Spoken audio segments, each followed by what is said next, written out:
Bueno, hola, buenos días.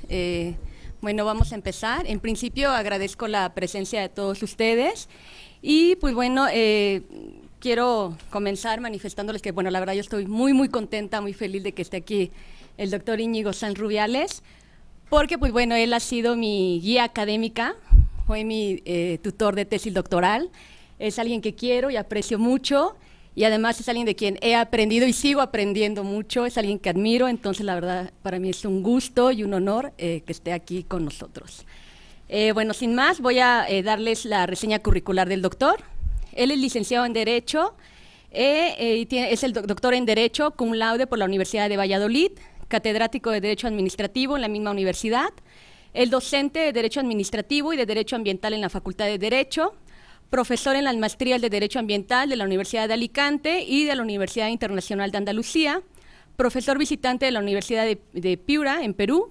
Ha dirigido diversos cursos sobre derecho ambiental en universidades españolas y en otras instituciones.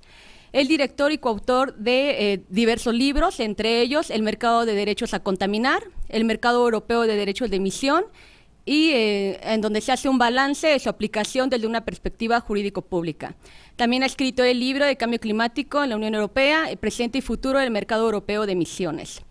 Es autor de diversos capítulos en libros colectivos sobre materias jurídicas ambientales y artículos en revistas jurídicas españolas y extranjeras especializadas en derecho público y comunitario ambiental, especialmente sobre las técnicas jurídicas de lucha contra el cambio climático, evaluación de impacto ambiental, responsabilidad ambiental, contaminación atmosférica de aguas y de suelos. Es investigador principal de varios proyectos de investigación financiados por el Ministerio de Educación y Ciencia español y por la Junta de Castilla y León sobre aspectos jurídicos de la lucha contra el cambio climático. Ha empleado estudios en las universidades de París, París I, la Sorbona, en Louvain, en Estrasburgo 3 y también en Canadá. Ponente en diversos congresos nacionales e internacionales sobre derecho ambiental y es miembro del Observatorio Español de Políticas Ambientales, del Consejo de Redacción de la Revista Catalana de Derecho Ambiental y del Consejo Científico Asesor de la revista Actualidad Jurídica Ambiental, editado por el Centro Internacional de Estudios en Derecho Ambiental. Así que, pues bueno, sin más, les doy el uso de la palabra al doctor para que tengamos el gusto de escucharlo. Muchas gracias, Rosalía. Tengo que agradecer al Instituto de Investigaciones Jurídicas de la UNAM el poder estar aquí. Tengo que reconocer mi admiración por esta universidad. Me parece algo realmente fuera de lo normal desde el punto de vista cualitativo, cuantitativo, territorial, en fin, realmente sorprendente. Y el país en general también. Lógicamente, lo ha dicho Rosalía, la razón que esté aquí, la primera es de amistad. Somos buenos amigos, ¿no?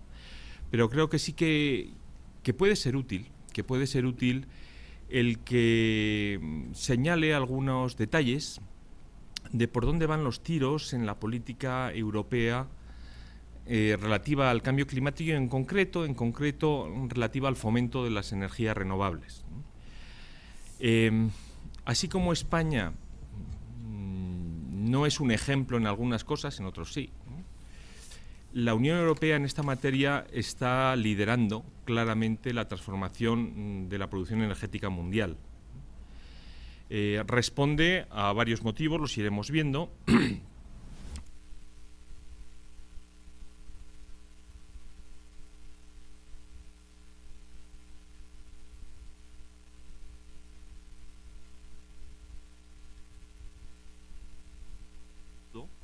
No puede ser muy escéptico en muchas materias, pero en esta cuestión yo no dudo de que los objetivos que va poniendo la Unión Europea se van cumpliendo y se seguirán cumpliendo.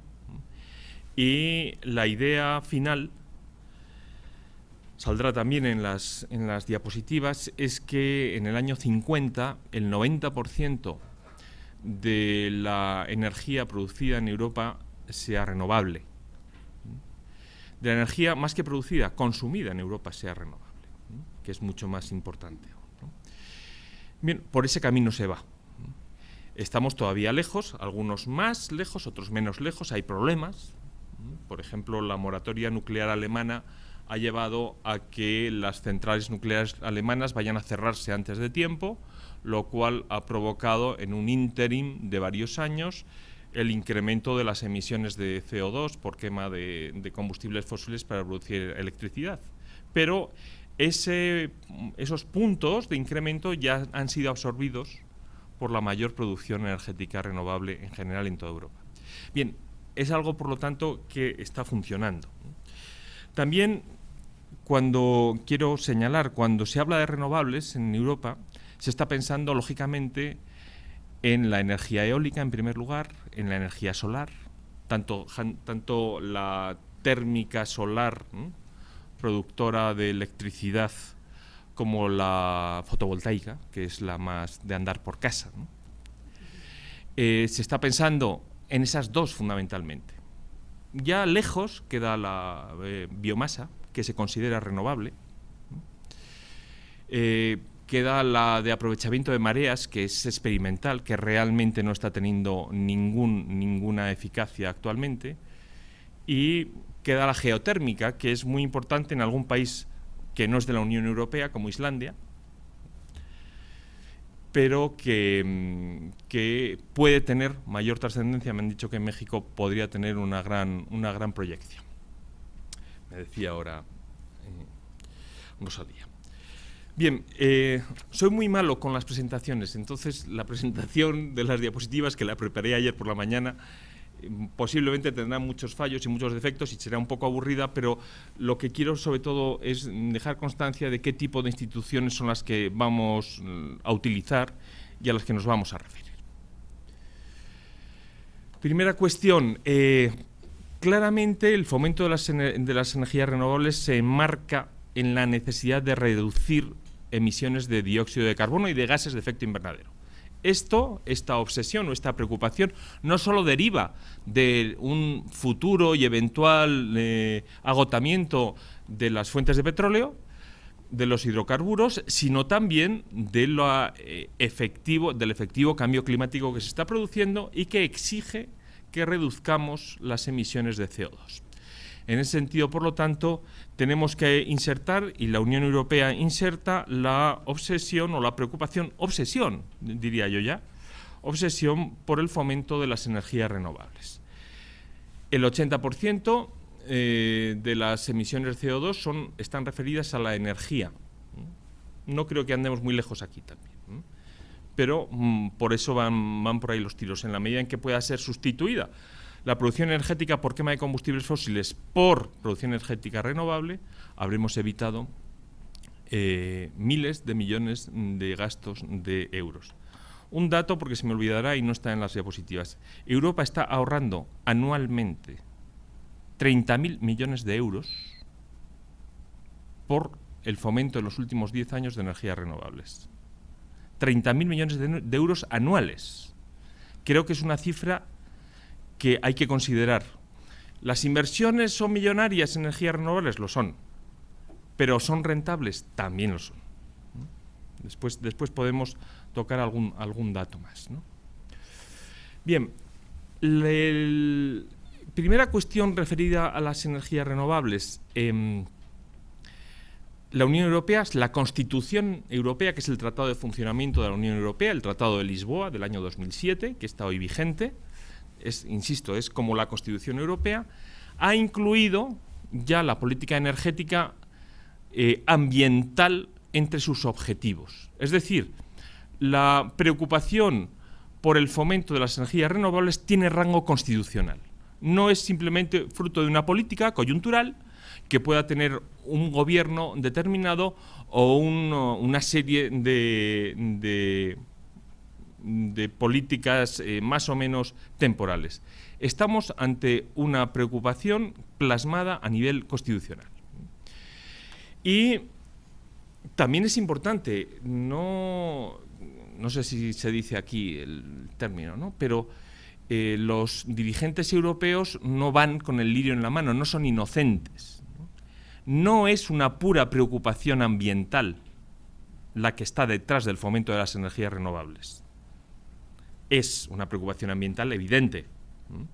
Y de hecho, si se hace una encuesta entre los europeos, mayoritariamente está la preocupación ambiental. Pero hay una segunda preocupación y una segunda justificación en este fomento de las energías renovables, y es la seguridad del abastecimiento. Que quizá aquí no se percibe porque es un país productor de petróleo, México. Pero en Europa la producción energética o la dependencia energética de países políticamente inestables plantea muchos problemas.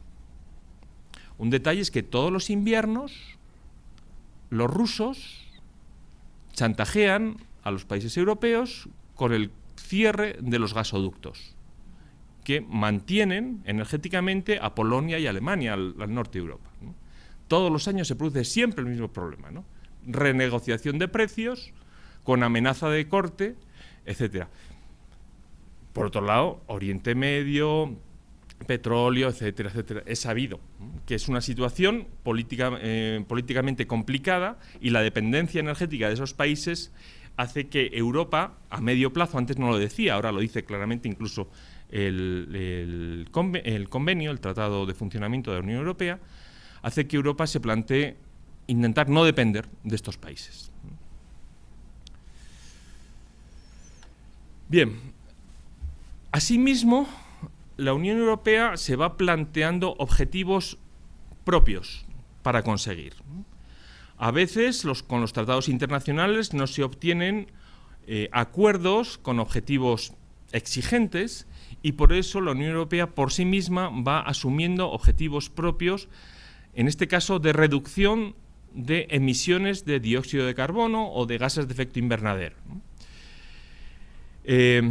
Para el año 2020, en el año 2009, se planteó que para el año 2020 tenía que reducirse un 20% las emisiones de dióxido de carbono. Se han alcanzado ya.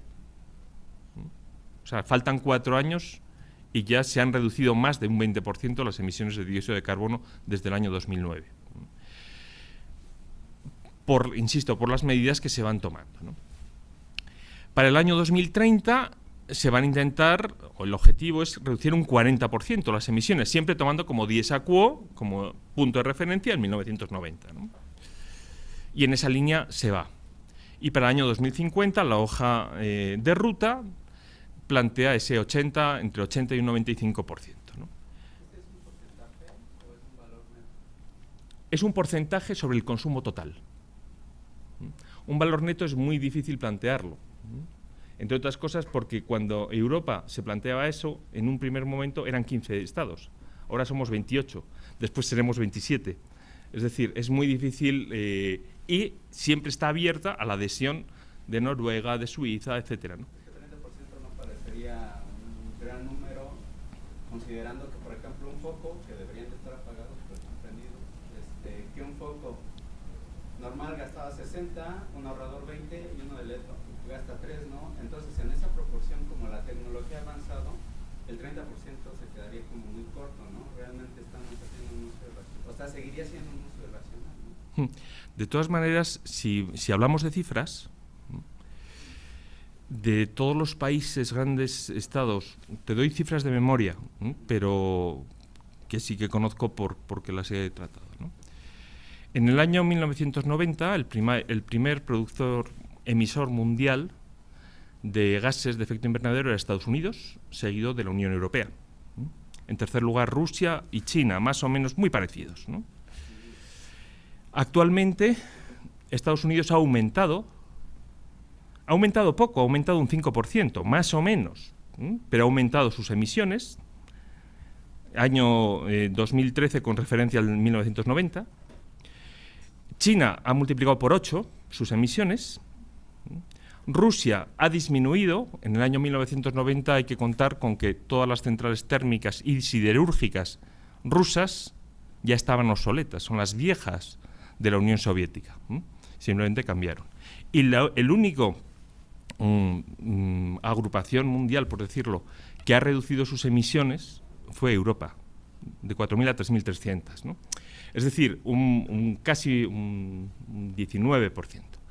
En ese sentido, es cierto, no se habla de cantidades, sino de cuestiones relativas, pero cuando aprecias lo que son los incrementos de otras, hombre, te das cuenta de que efectivamente Europa se plantea ahora con un 3.300 toneladas métricas anuales, que está lejos de las 5.100 de los Estados Unidos, muy lejos de las, creo que son 14.000 de China, en fin, ¿no?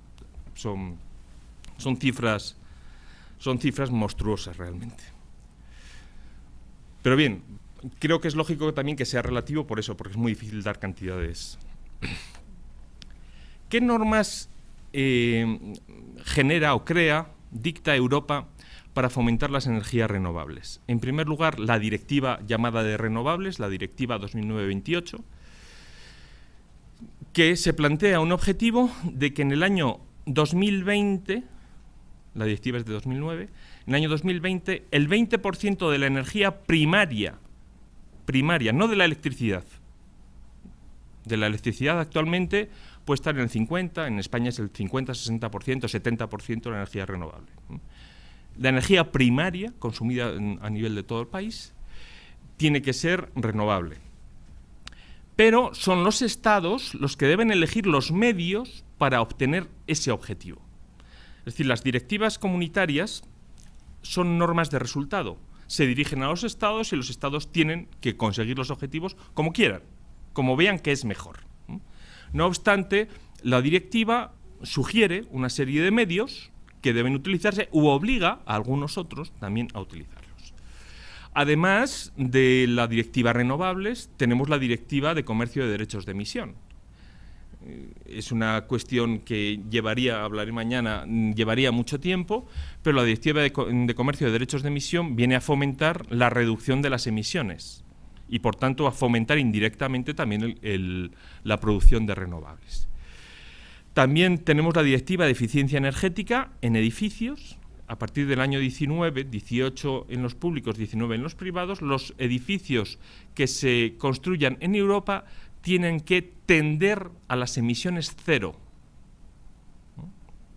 Tender a las emisiones cero. Y si no las logran, tienen que justificar por qué. ¿No? En definitiva, se está obligando, y esto es realmente muy restrictivo, se está obligando a que a través de básicamente de la eficiencia, del ahorro, etcétera, se reduzcan de una forma muy cuantitativa enorme las emisiones domésticas, exclusivamente domésticas.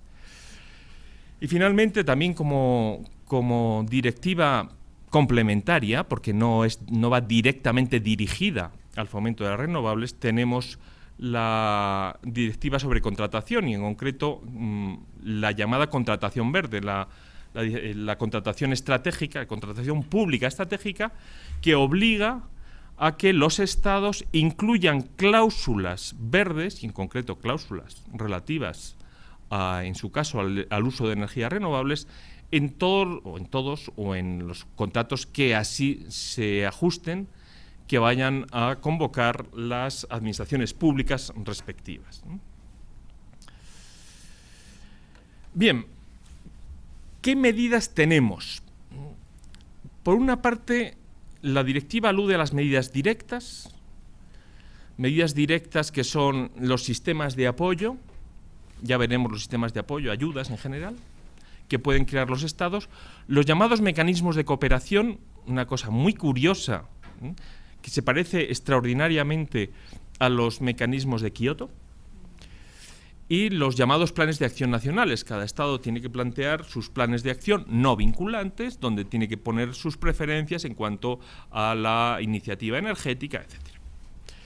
Medidas indirectas, que también aparecen algunas de ellas en la directiva.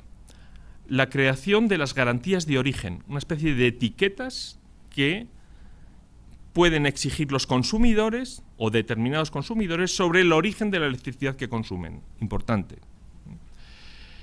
El acceso garantizado a la red por parte de las generadoras de energía renovable, la contratación verde, que ya señalé antes, la modificación de los procedimientos administrativos para las generadoras de energía renovable, que actualmente es complicadísimo, y después, lógicamente, la información y la formación de los que intervengan ahí.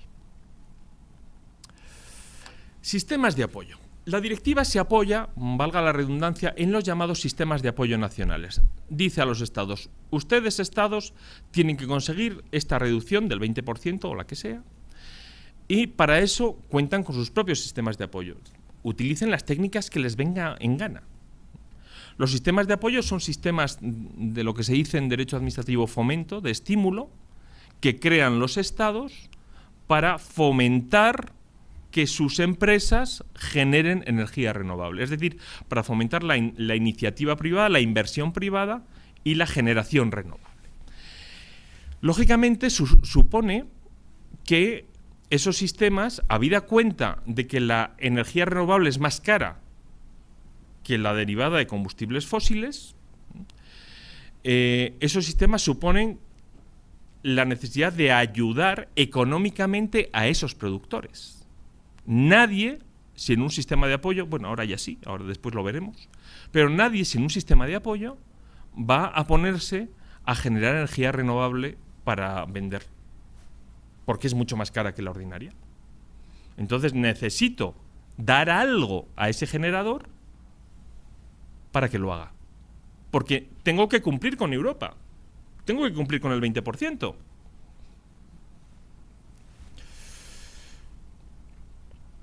Desgravaciones fiscales, impuestos, tarifas especiales, certificados verdes, etc. Bueno. Bien, estos sistemas de apoyo, lógicamente, se tienen que mantener mientras los precios de la energía renovable sean más caros que los de la energía ordinaria. Una vez que los precios de la energía renovable, por tecnología, por inversión, por lo que sea, por amortización, sean ya equivalentes a los del resto de la energía de fuentes no renovables, los sistemas de apoyo dejan de tener sentido. Los sistemas de apoyo, repito, suponen una distorsión del mercado, porque el Estado está apoyando a la producción de unos determinados productos y, por tanto, benefician a algunos, perjudican a otros. Es una intromisión del Estado en el mercado. Deben durar lo mínimo indispensable. Deben durar lo mínimo indispensable. Hago un paréntesis, por si acaso después se me olvida. En España han funcionado muy bien un sistema de apoyo que son las tarifas reguladas, etc. La crisis provocó su transformación, etc. El mes pasado, en el mes de mayo, se convocó la primera subasta de renovables sin ayudas en España. Y los 3.000 megavatios de subasta, que es una barbaridad, se compraron a la primera sin ayudas. De hecho, fue tan exitoso, nadie sabía, que en junio van a convocar otra subasta con otros 3.000 megavatios. Eso significa que, en concreto, el 99,9% era eólica, porque es la que es rentable. Eso significa que la energía eólica actualmente en España es rentable. El problema es, estos no son datos que aparecen eso te lo dicen los empresarios, que en vez de amortizarla en 8 años, la amortizan en 12 o en 14, sin ayudas. Pero la están amortizando. Dicho de otra manera, aquella persona que invierte en energía eólica en España, al cabo de 15 años de la inversión, coge una silla, se sienta delante del molino, y empieza a contar los cientos de euros que va ganando cada vez que empieza a girar, que gira el aspa. Es así, es así. El problema es que son 15 años de amortización. Pero actualmente está siendo así. 15 años o 20 años, depende del banco, etcétera, ¿no? Por tanto, sistemas de apoyo, sistemas que inciden en el precio, sistemas que ayudan a esos productores, tienen que durar lo mínimo indispensable hasta que el precio se hace equivalente. Los estados, repito, son libres para decidir qué sistema de apoyo utilizan, ¿no? Y Europa no se atreve a imponer un sistema de apoyo. ¿Por qué? Porque en algunos países funcionan bien unos y en otros países funcionan bien otros. Lo importante es el resultado. Lo importante es que cada cual utilice el que le viene bien y después ya obtenga ese 20% de energía renovable al que está obligado. Son dos los grandes sistemas de apoyo, las tarifas especiales y los certificados verdes, después otros marginalmente, ¿no? Las tarifas especiales o las tarifas reguladas o los impuestos están basadas en el precio. Por tanto, ya veremos, no son muy útiles para calcular exactamente la cantidad de energía renovable que hay que producir. Sin embargo, los certificados verdes están basados en la cantidad y, por tanto, permiten ajustar exactamente la electricidad que se necesita crear. Ahora iré explicando en qué consiste cada uno de ellos para que se vea la diferencia, ¿no? Sistema impositivo, sistema de mercado. Son los dos grandes sistemas que pueden existir a la hora de determinar los apoyos o las ayudas. Las tarifas especiales. Bueno, ordinariamente consiste en un precio que a mayores, un sobreprecio que se paga a los generadores por cada unidad de energía que inyectan en la red. En vez de comprar esa electricidad al precio de mercado, se le paga más para compensar precisamente esa característica de la energía renovable, ¿no?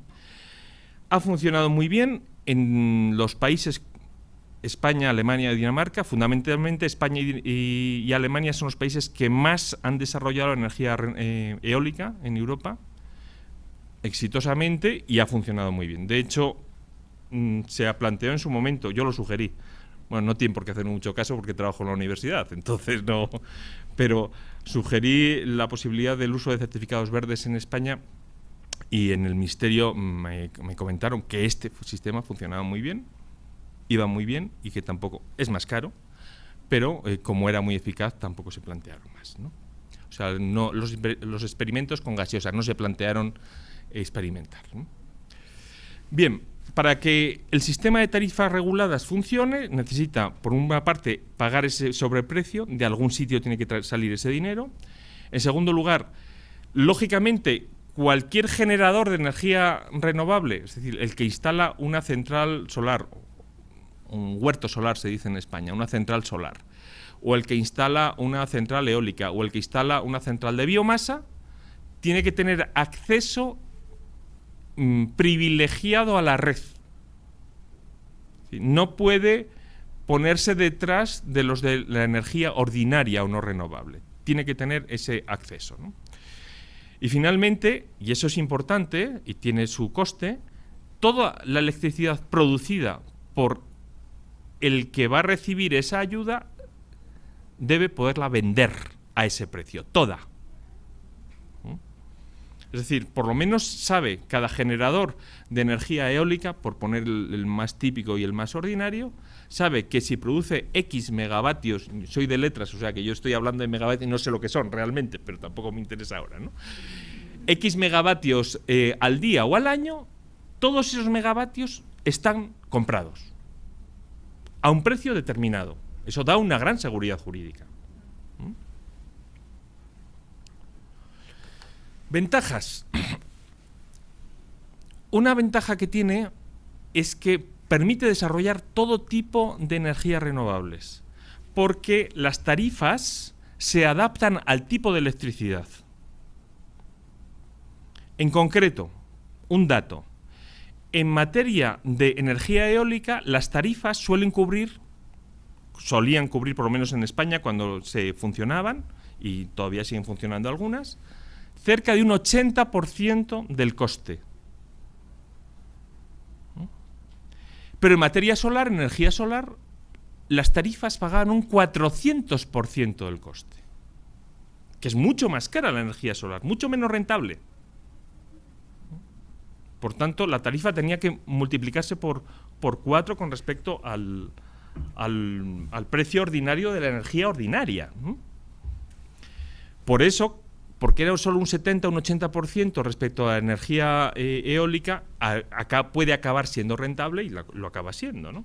Pero la energía solar actualmente, a una proyección de medio plazo, no va a ser rentable. No es rentable, ¿no? Bien, por otra parte, no pone ningún límite al acceso al mercado. Cualquiera puede acogerse a estas ayudas y instalar huertos solares o instalar pequeñas centrales eólicas. Si, yo no sé, pero es muy habitual en pueblos pequeños o en el campo en general ver unas cuantas placas solares fotovoltaicas agrupadas que generan electricidad. Son pequeños inversores que han gastado sus ahorros en instalar eso para obtener una serie de ayudas, ¿no? Sin ningún problema, media hectárea, una hectárea, sin más, ¿no? Y después, lógicamente, beneficia a todas las empresas generadoras sin tener en cuenta el tamaño, lo cual facilita que haya nuevos entrantes, nueva gente que tenga ánimo para generar electricidad renovable. Porque tiene espacio, porque tiene sol, porque tiene viento, porque, bueno, aquí, desde luego, en materia con el sol no tendríamos problema, ¿no? Desventajas. Por una parte, que la autoridad interviene en el mercado. Entonces, lógicamente, los generadores de electricidad ordinaria se quejan. Oiga, que resulta que yo, que la pongo más barata, voy a tener trato peor que otros que la ponen más cara. ¿Es cierto? ¿Es cierto? Hombre, tú produces electricidad quemando petróleo o quemando carbón y los otros no. Pero es cierto que hay un trato diferente entre los generadores de electricidad. Por eso se debe reducir, etcétera, etcétera, el tiempo mínimo, ¿no? ¿Pero por qué es una desventaja? Es una desventaja porque toda intervención pública en un mercado lo altera. El mercado es un asignador óptimo de recursos y el Estado es un asignador subóptimo de recursos. Entonces, toda intervención pública en el precio distorsiona el mercado. Y te pongo un ejemplo. Con motivo de la crisis en España, año 2008, todas las ayudas que estaban dando por vía de estas tarifas se reconsideran, porque el Estado no tiene dinero para pagarlas. No tiene dinero. Y lo que hace es eliminarlas, reducirlas y ajustar lo suficiente para que todos los productores tengan algún beneficio, pero sin pagar todo lo que estaba pagando. Como había intervenido al principio, interviene después. Lógicamente, todos aquellos productores de eólica y sobre todo de solar, que a los que se les había prometido unos beneficios y el Estado los recorta, interviene en el mercado, los recorta, acuden a los tribunales. Y los tribunales españoles, tanto el Tribunal Supremo como el Constitucional, dan la razón al Estado. Pero los fondos extranjeros que habían invertido en eólicas fueron al CIADI, no fueron al Tribunal Supremo y al Tribunal Constitucional. Y de las dos hay 20 asuntos pendientes. Las dos primeros ya han condenado a España. Y los 18 siguientes les van a condenar. ¿Por qué? Porque si tú alteras las condiciones del mercado, estás eliminando la seguridad jurídica, la confianza legítima de aquellos que se fiaron de ti para invertir. Lo que pasa es que en el caso mexicano, el Estado está interviniendo haciendo como una cola. ¿Cuánto cuesta el tuyo? Es el primero, ¿no? El primero que se consume. ¿Cuánto es el tuyo? El segundo que se consume. El tuyo es el más caro y es el último que se consume. Y entonces solamente es un regulador y está interviniendo. Bueno, en teoría está interviniendo bien por la teoría, ¿no? O sea, habría que ver qué tanto de eso. Pero por eso me quedaba la duda, ¿por qué sería malo si actuara en el estricto sentido? No, como, claro, como es que México? justamente en Europa lo que se hace es lo contrario. O sea, si lo tuyo es lo que más cuesta, vas el primero. Porque las renovables son las más caras y van las primeras. Es decir, que a la hora de determinar cuál es la electricidad que se consume, la primera es la más cara. Porque hay que fomentar a las renovables. El mercado por naturaleza, sin intervención, llevaría a que se consumiese en primer lugar la más barata. De cajón, porque tiende a la eficiencia. El mercado asigna eficientemente los recursos. Interviene el Estado, quiero fomentar renovables. En primer lugar, compras la eólica, después la solar o lo que sea. Y ya después vas a comprar la de los la de gas natural o la de carbón o tal, y en último lugar la nuclear, que es la más barata. Eso es una distorsión. Sin intervención pública no sería así. Altera las condiciones, ¿no? Y entonces, cualquier intervención pública en general altera. ¿Que tiene su razón de ser? Por supuesto. Y creo que tiene que ser así. Pero no deja de ser algo que afecta a la seguridad jurídica y que afecta a las reglas de la libre competencia. Eso es conocido. Entonces, bueno, cualquier intervención pública debe mirarse siempre con matizaciones, con sospechas, y limitarla a lo estrictamente indispensable para que no afecte a la libertad, ¿no?, de mercado, ¿no? Aunque en este caso, repito, está justificado. Bien, estos son las tarifas, ¿no?, sobre precio que se paga, etc. Pasamos a los certificados verdes. Los certificados verdes son un sistema, realmente un certificado verde es una constatación, ¿no?, una certificación de que una determinada cantidad de electricidad es de origen renovable. Punto. Sin más. No tiene más. Constatación, certificación de que una determinada cantidad de electricidad generada es de origen renovable. Lo característico de estos certificados es que se pueden comprar y vender separadamente de la electricidad que atestiguan. Importante. Se desacoplan. Criterio primero de cualquier mercado de emisiones y artificial de recursos naturales. Se desacoplan de la electricidad. Yo, como generador de electricidad o como distribuidor de electricidad, puedo comprar 100 megavatios, de los cuales 20 son renovables, y puedo vender 20 certificados de renovables sin vender la electricidad correspondiente. Perfectamente. Importante. Porque si no, no habría mercado. Se crean estos certificados, se permite la certificación, por tanto, y se crea un mercado. El mercado supone, en primer lugar, que hay un objetivo general de generación energética verde. Ya lo ha impuesto Europa, pues yo creo que es fácil, ¿no? Cualquier país establece, tengo que obtener un 20% de electricidad verde. En segundo lugar, y aquí es donde está el quiz de este sistema, se genera una obligación, o bien de generadores, o bien de distribuidores, o bien de consumidores, normalmente distribuidores, que es lo que mejor funciona, de que la energía que distribuya tenga un porcentaje de renovable. Repito, el Estado, por ley, porque es una obligación que se impone a un sector productivo, se impone a los distribuidores de electricidad que un 5%, que un 15% de la electricidad que distribuyen sea de origen verde. Dicho de otra manera, exige a los distribuidores de electricidad que muestren por cada 100 megavatios que distribuyen 5 o 15 certificados verdes. Finalmente, lógicamente, es necesario que esos certificados tengan acreditación pública, es decir, le sirvan al Estado para comprobar que este distribuidor ha cumplido. Por tanto, mercado de certificados verdes atestiguan la producción energética verde, se impone a un distribuidor que un porcentaje de la electricidad que distribuye sea de origen renovable y tiene que entregar al Estado ese porcentaje para que lo compruebe. Bien, esto sin más es lo que provoca la demanda de electricidad verde. Porque si yo, productor de electricidad, sé que me van a pedir un tanto por ciento de electricidad verde, que lo van a pagar más, me pongo a generarla. Es decir, se induce la oferta porque la demanda lo está exigiendo.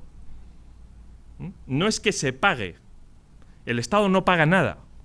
Crea la obligación para que los distribuidores compren a quien sea ese porcentaje de electricidad verde que necesitan distribuir, porque se les obliga a ellos.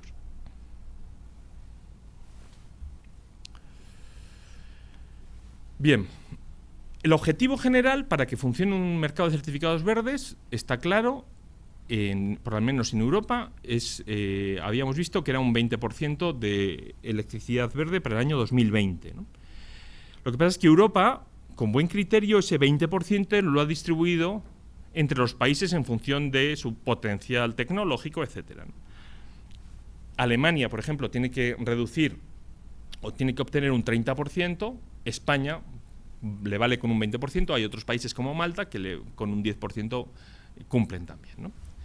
Entonces, cada país ya tiene su objetivo concreto. Se obliga a los productores a incluir ese porcentaje de electricidad de energía verde en todo aquello que distribuyan. Si no lo hacen, son sancionados. Si no lo hacen, son sancionados. Si un distribuidor distribuye un 100% de electricidad ordinaria de origen fósil, será sancionado por la correspondiente entidad de control, ¿no? Y solo puede demostrar que ha cumplido mostrando esos, repito, esos certificados, ¿no? Esos certificados, repito, certifican el origen de la energía y se pueden comprar o vender. Se patrimonializan, son actos administrativos que empiezan a tener un valor porque se pueden comprar y vender al margen de la electricidad que producen.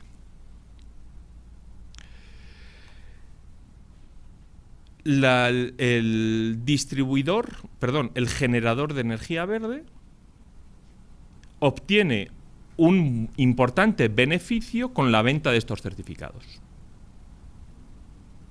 Venta de estos certificados que la tiene asegurada porque los distribuidores la necesitan.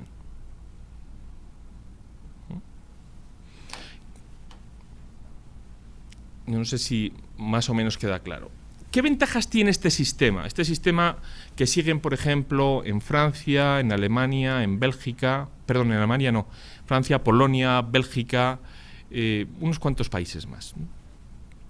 ¿Qué ventajas tiene? Por una parte, que no supone ningún coste para el Estado. Las tarifas suponen un coste importante para el Estado o para el sistema, pero detrás está siempre el Estado, ¿no?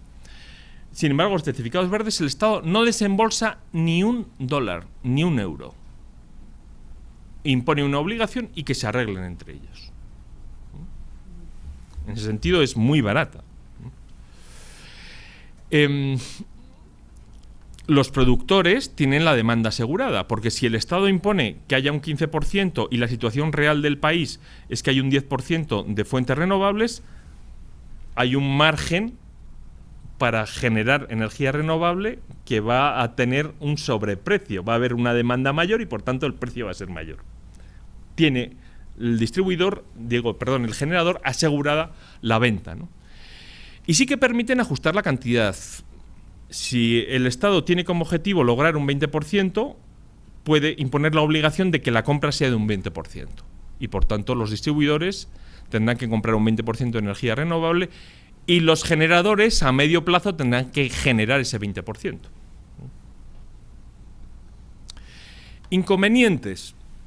El primer inconveniente es que no distinguen por razón de la fuente los certificados verdes. Le vale con que sea certificado verde, lo cual significa que no van a fomentar la energía solar, ni la geotérmica, ni la de las mareas, solamente la eólica, porque es solamente la única que es medianamente rentable, o es la más rentable de todas. El precio no está fijado de antemano, entonces el Estado tiene que calcular la situación actual de producción renovable y el objetivo para que se cree un precio interesante para crear energía renovable. Y bueno, a efectos europeos, yo creo que aquí no importa mucho. Si hay demasiada intervención del Estado gestionando la compra y venta, pues puede calificarse como ayuda pública y tendría algún inconveniente jurídico más, pero no es el caso de entrar en ello, ¿no? Bien, por lo tanto, repito, tarifas reguladas, certificados verdes, los dos más utilizados, que han funcionado bien. En general, las instituciones públicas han valorado que funcionan mejor las tarifas, funcionan mejor, pero, como se ha visto en España, generan muchos problemas por la manipulación del Estado de las propias tarifas, por el incumplimiento de los criterios de seguridad jurídica, confianza legítima, etc. Son más caras también. Bien, otros mecanismos de apoyo. Por una parte, ya he señalado ahí el autoconsumo. La directiva, no la directiva actual lo menciona, pero el proyecto de reforma de la directiva alude al autoconsumo, porque el autoconsumo puede suponer un importante incremento de fuentes renovables en la producción energética del país. ¿A qué nos referimos con el autoconsumo? Al hecho de que los sujetos particulares que estén en condiciones de producir electricidad a nivel doméstico pueden, importante, mantenerse a ellos mismos, pero pueden vender lo que les sobra a la red, de forma obligada. Y es el detalle de poder vender los sobrantes a la red, de poder obtener beneficio de la energía que yo no voy a consumir, lo que incentiva la creación de un sistema importante de autoconsumo, ¿no? La directiva claramente apuesta por ello. Los países del norte de Europa lo tienen muy desarrollado, normalmente a través de placas fotovoltaicas o de pequeños molinos, de pequeños centros eólicos o pequeñas instalaciones eólicas, y funciona muy bien. En España hemos tenido un problema y es lo que se conoce como impuesto al sol, ¿no? Yo creo que muy posiblemente por presión de las grandes eléctricas, el decreto del gobierno ha castigado especialmente el autoconsumo, ¿no? Se tiene que pagar peaje por el enganche a la red, peaje por lo que dejas de utilizar la red cuando autoconsumes, peaje por poder enviar. Al final no es rentable. Ha sido impugnado. El Tribunal Supremo ha dado el Constitucional ha dado el visto bueno a ese decreto, salvo en un aspecto, con lo cual en España, a pesar de la presión de casi todos los grupos políticos, salvo el del gobierno, no está saliendo adelante. El proyecto de directiva es mucho más contundente y cuando se apruebe la directiva reformada, pues tendrán que cambiarlo, ¿no? Pero actualmente no están incentivando en España el autoconsumo. Y es muy fácil poner unas placas, si sobra algo, pues sobró. Y algo por lo menos podemos beneficiarnos, siempre es positivo, ¿no? Bien, otro mecanismo de apoyo tradicional ha sido la política fiscal, ¿no? Por ejemplo, la imposición a las emisiones de CO2 automáticamente, indirectamente fomenta la producción renovable. Es un incentivo, ¿no? Negativo, pero es un incentivo. O las desgravaciones fiscales en el caso de este. Aquí tengo que decir lo mismo, ¿no? Que en el caso español, desgraciadamente, por la crisis, muchas comunidades autónomas, regiones, curiosamente, en vez de fomentar las renovables, han gravado la producción renovable, ¿no? Por un supuesto impacto, no se sabe muy bien si paisajístico, no se sabe muy bien, ¿no? Porque realmente cuesta trabajo pensar que las energías renovables afecten al medio ambiente. Una vez ya que están instaladas, ya han superado las declaraciones de impacto ambiental y todo. Pero bueno, como eran instalaciones más o menos amortizadas en muchos casos, era un beneficio automático, ¿no? Se ha hecho justo lo contrario de lo que tendría que haberse hecho. Pero bueno, es una posibilidad que bien planteada también ayuda. Creo que es que me dan muchos se rieron. Habría que pensar, por ejemplo, todas las celdas solares, todo el material que necesitas para la celda solar fomenta la minería de manera exagerada. Aparte de que necesitas un lugar, y ese lugar va a ser un uso de suelo que va a impedir el crecimiento de la biodiversidad, bla, bla, bla, bla, bla. Entonces, sí. No. Ambientalmente, lo que estás diciendo no es ninguna tontería, ¿eh? Entonces, a lo que me refiero es que sí tiene un impacto muy fuerte, a veces queriendo resolver una cosa. Sí. ¿no? Ojo, de todas maneras, tú lo has dicho muy bien, o sea, es la producción la producción de esas placas solares o la producción de las aspas de los molinos. Que la energía, los primeros molinos, la energía que consumían produciendo el aspa, nunca la recuperaban. O sea que ahora no, pero entonces sí. Pero una cosa es el procedimiento de creación, de generación de esas placas o de esas aspas o de esos rotores, y otra cosa es la instalación, que es lo que realmente se paga en España, por la instalación. Entonces, efectivamente, un molino puede tener en determinados supuestos un impacto paisajístico. Aquí en Torreón hicieron un parque eólico. Torreón es un paso obligado de las especies migratorias. Entonces mucha gente que empezó a observar eso se dio cuenta que estaban matando las aves por el movimiento de los molinos. O sea, no solamente es un para eso está la declaración de impacto ambiental. Que no sabemos cómo se hace. Si me lo permite, Sí. a ver, todas las energías, todas van a tener un impacto, todas. No hay energía que genere sin impacto cero.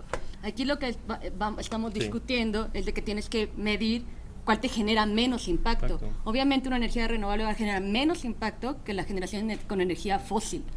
Eso está claro. Entonces todas van a generar impacto, ya sea paisajístico, lo que tú dices, no sé, con pérdida de biodiversidad, etcétera. De hecho, con la mareomotriz lo mismo. Pero aquí lo que tienes que ver cuál te conviene más en cuestiones de impacto. O sea, todas van a generar. Claro, o sea, lo eso... que me llamó la atención es como sí. Creo que no todos tienen claro que... Y como bien dice Íñigo, y tienes que ver dónde está la evaluación de impacto ambiental, de qué manera se hizo, ¿no? Y si se cumplió, cuáles fueron los criterios, etcétera, ¿no?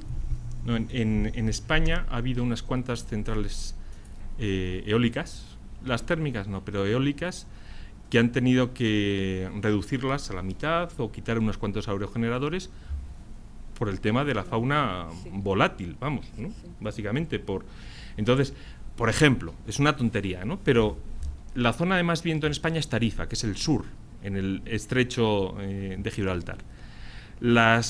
Actualmente los molinos que hay allí, claro, es una zona de paso de aves migratorias de toda Europa, pasan por ahí todas. Entonces los molinos que hay ahí se paran cuando se acerca un ave a menos de X metros. Es una tontería obligada por la declaración de impacto ambiental, ¿no?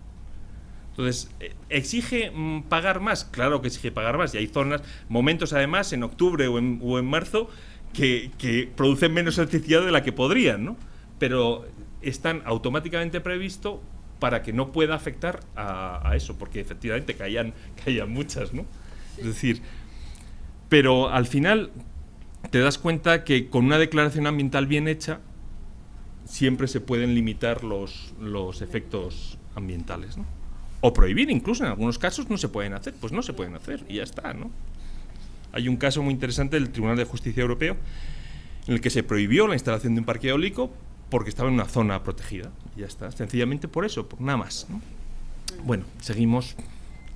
¿Hay algo más? En general, el gran problema, quiero dejarlo claro, aunque ya ha salido, de los sistemas de apoyo es la seguridad jurídica. Tienen que tener seguridad jurídica aquellos que hacen la inversión, son inversiones privadas. Hay que asegurar que obtienen su beneficio, porque si no aseguramos que obtienen su beneficio, realmente lo que vas a provocar es una espantada y es una falta de inversión. Es el problema, repito, que hemos tenido ahí, ¿no? Bien, otra de las técnicas a las que alude la directiva es son las llamadas garantías de origen. Las garantías de origen son documentos donde se constata, son como los certificados verdes igual, ¿no? Documentos donde se constata que una determinada cuota de electricidad tiene origen renovable. Pero, ojo, estas garantías de origen se otorgan a instancia de los consumidores. A instancia de los consumidores. ¿Por qué? Porque lo que se pretende fundamentalmente es que un consumidor pueda utilizar la garantía de origen como etiqueta verde. No estamos en un mercado, no lo va a vender. Lo que quiere es que sus clientes comprueben que él es una empresa responsable ambientalmente y que la energía la compra verde. Por tanto, tiene que haber una entidad pública que certifique eso y que diga que efectivamente la electricidad que tú estás comprando, que es más cara, tiene origen verde. Pero tú vas a poder poner en tus productos la etiqueta de que esto está construido con electricidad verde. Es decir, es una simple etiqueta ambiental, sin más. Pero que en un mercado sensibilizado, en un mercado que valora la preocupación ambiental, va a asegurar un sector del mercado como compradores potenciales que están dispuestos a pagar más por ese producto porque está seguro producido con electricidad verde. Es la misma técnica que la etiqueta. La etiqueta ambiental solo funciona en mercados maduros, ambientalmente maduros. En África no funciona. Lógicamente, primero tienen que comer. Pero hay otros mercados en los que eso se valora mucho. Y por tanto, lo que hace la directiva es generar el derecho de que todos los consumidores que quieran puedan pedir electricidad verde y puedan pedir esas garantías de origen, ¿no?, para tenerlas. Es complementario. Se puede utilizar, aparte de como etiqueta ecológica, se puede utilizar para mercados de certificados verdes. Igual, se podría utilizar, ¿no? No hay ningún problema porque son documentos públicos, etcétera. Lo que pasa es que así, como todos los países europeos tienen que tener garantías de origen, solo algunos tienen certificados verdes. Pero no habría ningún problema, ¿no?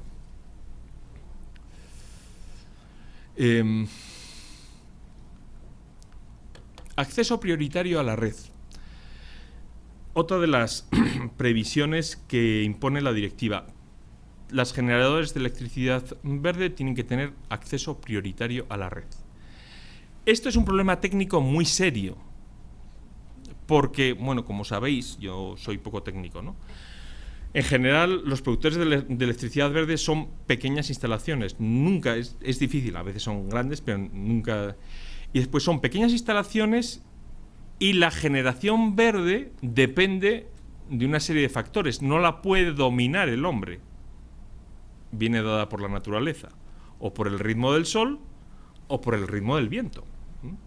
Lo cual hace que las redes haya que sobredimensionarlas para poder asumir los picos de esa electricidad verde. Cuando una persona instala una central nuclear, la central nuclear produce siempre lo mismo, de noche, de día, en invierno y en verano. Con lo cual, los medios de transporte, las redes de transporte, se dimensionan de forma muy fácil. El mínimo y el máximo están perfectamente asegurados. En el caso de la electricidad verde, hay que adecuar el sistema a esos picos. Y eso genera unas grandísimas inversiones. Por eso no es nada fácil, no es nada barato el adaptar la red a eso, ¿no? Y siempre, lógicamente, tienes que tener en cuenta otros sistemas de producción energética que pueda controlar el hombre para ajustar la oferta a la demanda. Normalmente, a través, las mejores son las de ciclo combinado, las de gas, ¿no? Las centrales de gas, las que pueden en 2 minutos empezar a generar grandes masas de electricidad o reducirlo mucho para adaptarse perfectamente, ¿no? Las de carbón tienen más inercia, las nucleares no tienen, o sea, tienen una estabilidad absoluta, no se pueden adaptar, y por tanto es necesario contar con otros medios de producción energética no renovable, pero que permitan adaptar a la oferta a la demanda precisamente por eso, ¿no? Siguiente técnica que crea la directiva, los mecanismos de cooperación. Unos mecanismos curiosísimos, pero que están detrás de esa obligación que se crea de generar electricidad. Para la Unión Europea, para la Comisión, lo importante no es que cada país cumpla con el 15%, el 20% o el 30%, sino que Europa cumpla. Eso es importante. que Europa cumpla. Es decir, que globalmente en Europa se alcance el 20% de electricidad renovable. Por lo tanto, le importa menos que haya un país que no haya logrado obtener su objetivo, por los motivos que sean, si hay otro país que lo ha obtenido de sobra. Y pueda compensar la producción energética excesiva, entre comillas, renovable, con la falta de producción energética renovable de otro. Bien, por eso crea los mecanismos de cooperación, ¿no? Que son mecanismos que permiten a los estados potenciar la generación energética verde en otros estados, fuera de su territorio. Si habéis estudiado, aquí tenéis la gran especialista en mecanismos de desarrollo limpio, ¿no?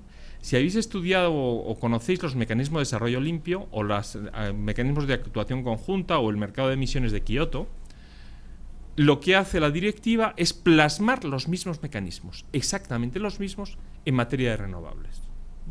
Y creo que es interesante, que puede ser útil, ¿no? Los tres mecanismos son los conocidos. El primero, la transferencia estadística entre estados, de electricidad renovable. Si un estado no logra, se lo vende otro. Después, los proyectos conjuntos entre estados miembros. Entre dos estados crean un proyecto de producción de energía renovable y se aprovechan los dos de la electricidad renovable. Y en tercer lugar, los proyectos realizados en países terceros, fuera de Europa. Ahora pongo ejemplos. Que es lo más parecido a los mecanismos de desarrollo limpio. La transferencia estadística supone que un estado transfiere certificados de electricidad verde a otro, para que este otro pueda cumplir con su objetivo. Estadística es, no transfiere electricidad, la puede transferir también, transfiere certificados.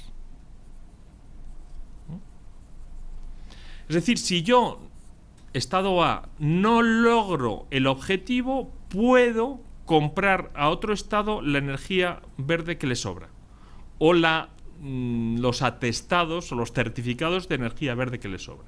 Y así cumplimos los dos. El estado más responsable va a obtener un beneficio por venderlo. El estado menos responsable va a tener que pagar más por no haber invertido en su momento. Pero le sirve a los dos, ¿no? Es un comercio entre estados, es exactamente igual que el comercio de derechos de emisión de Kioto, del artículo 17 de Kioto. No es necesario transferir electricidad y sirve para cumplir los compromisos impuestos por Europa. Es más, se prevé que incluso esa transferencia pueda ser estable. Puedan dos estados, por los motivos que sean, crear una norma que de forma estable lleva a que uno instale las centrales. Por ejemplo, pues Holanda tiene mucho viento, ¿no? Pero Bélgica no lo tiene. Y son estados vecinos donde no existen las aduanas ni nada, ¿no? Pues de forma lógica parece correcto que Bélgica, que linda con Holanda, es más, Bélgica, el norte de Bélgica realmente es Holanda y la lengua es la misma,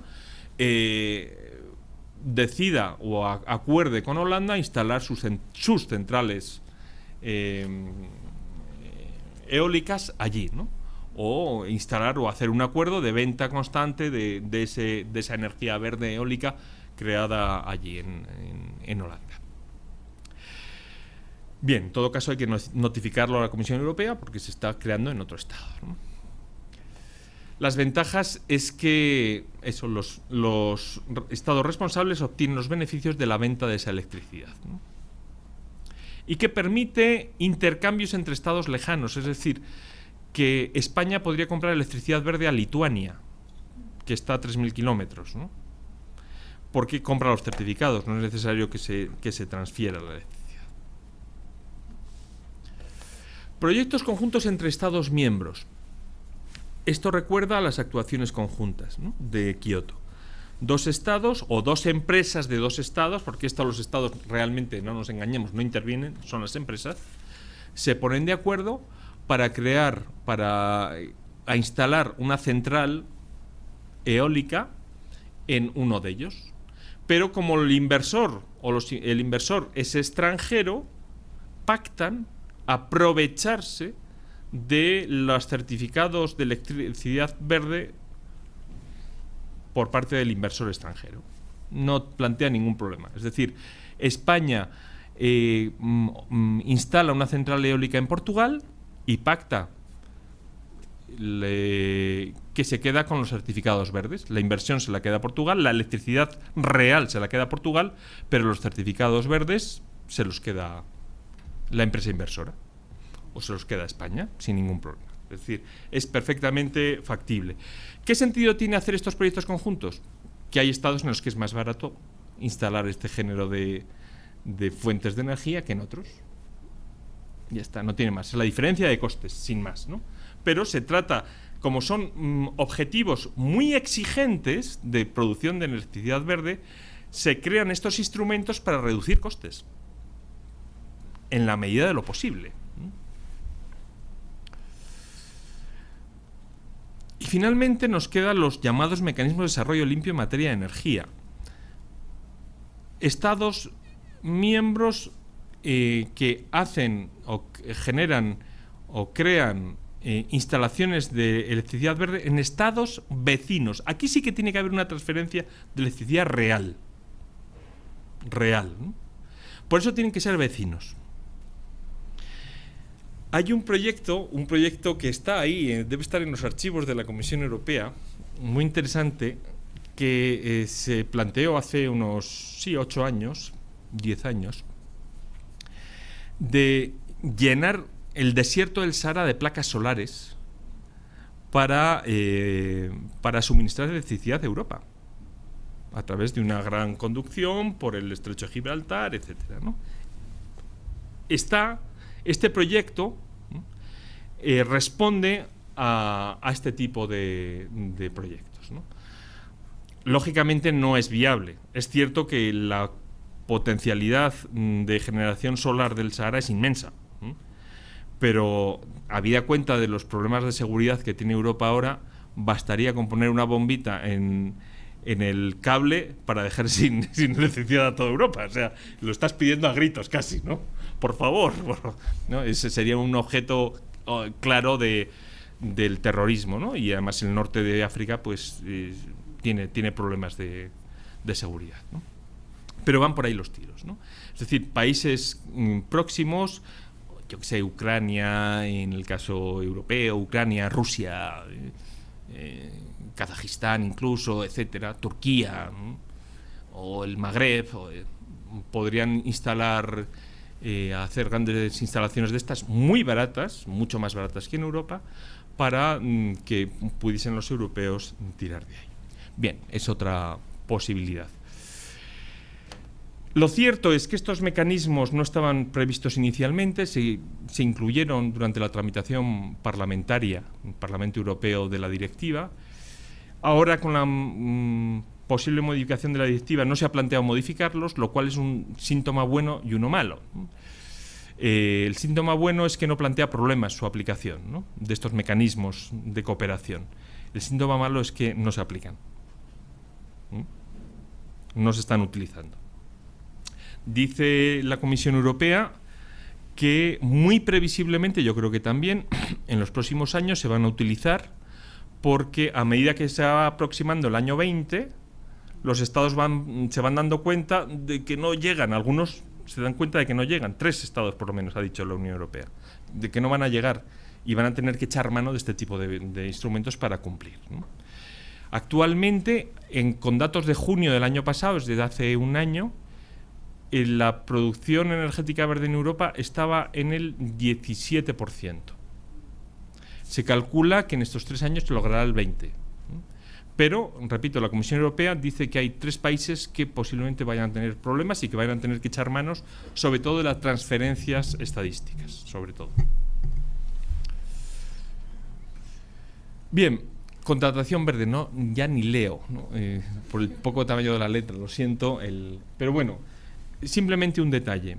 La Unión Europea regula los contratos públicos, todos los contratos públicos que se celebren en Europa, de estados, de comunidades autónomas, regiones, municipalidades, etcétera, tienen que someterse a una serie de principios.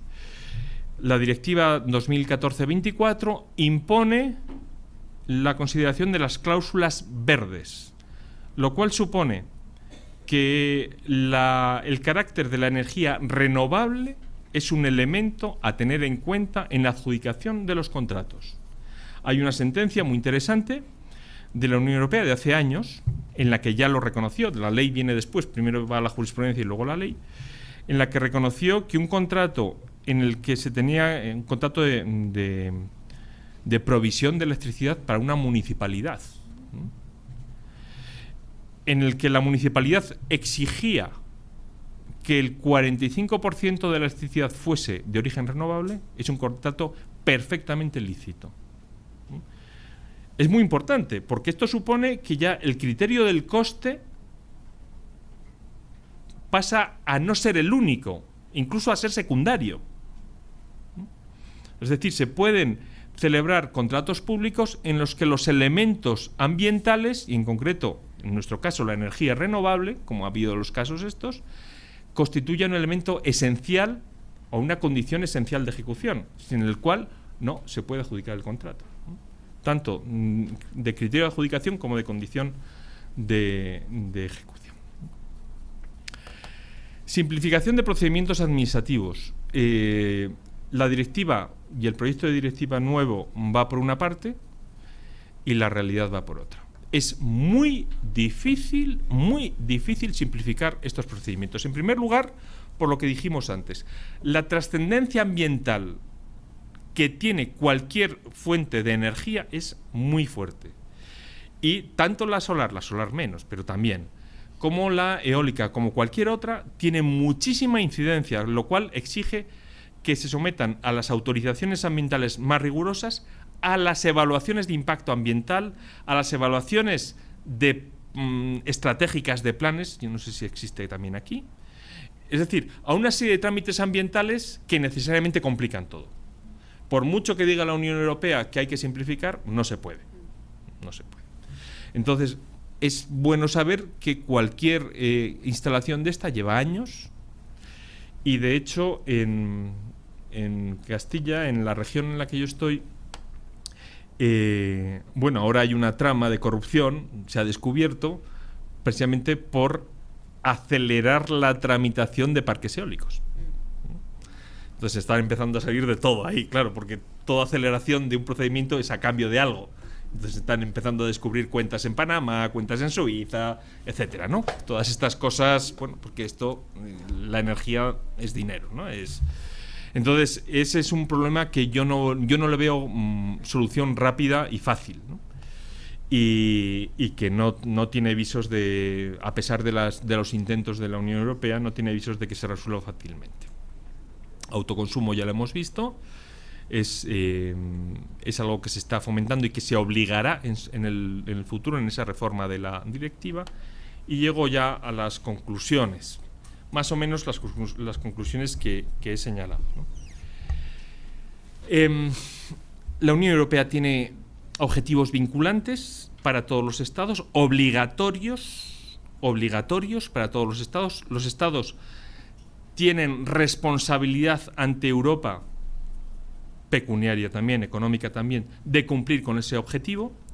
Son objetivos muy exigentes, es decir, los estados ya no tienen libertad para determinar cuál va a ser la marcha, como de hecho pasa con el Acuerdo de París, cuál va a ser la marcha y su evolución en materia de reducción de emisiones. Le viene marcado por arriba y le viene marcado de forma exigente. Es cierto que consensuada, pero exigente. Cada estado elegirá los medios que vea más adecuados en estos sistemas de apoyo, fundamentalmente basados bien en las tarifas reguladas, bien en los certificados verdes, en función de lo que haya resuelto que le resulta mejor.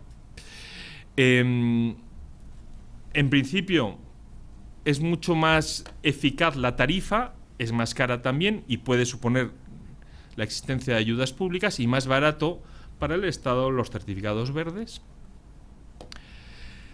Después están las garantías de origen, que son etiquetas ambientales que también tienen su ámbito de fomento de esa producción energética verde y que en su caso se podrían utilizar como moneda de cambio en los mercados de certificados verdes. Están también como posibilidad los mecanismos de cooperación, que son muy parecidos a los de Kioto, aunque, insisto, la realidad ha demostrado que no se han utilizado apenas. Y es previsible que en estos 3 últimos años, hasta el año 20, se empiecen a utilizar ya en una cierta dosis importante. La contratación verde es otro elemento importante. No hay que olvidar que del Producto Interior Bruto de Europa, el 14% se plasma en las compras públicas. Cuando el 14% estimula la producción energética verde, el efecto reflejo es muchísimo más importante, ¿no? Hay que tener en cuenta, repito, también este elemento, ¿no? Y después, cuando se apruebe la reforma de la directiva, actualmente no es tan constrictivo, el autoconsumo y la gestión eléctrica por comunidades podrá producir también un estímulo importante por razón sobre todo de la venta de esa energía sobrante que actualmente se pierde o no tiene razón de ser, ¿no? Y nada más, muchas gracias.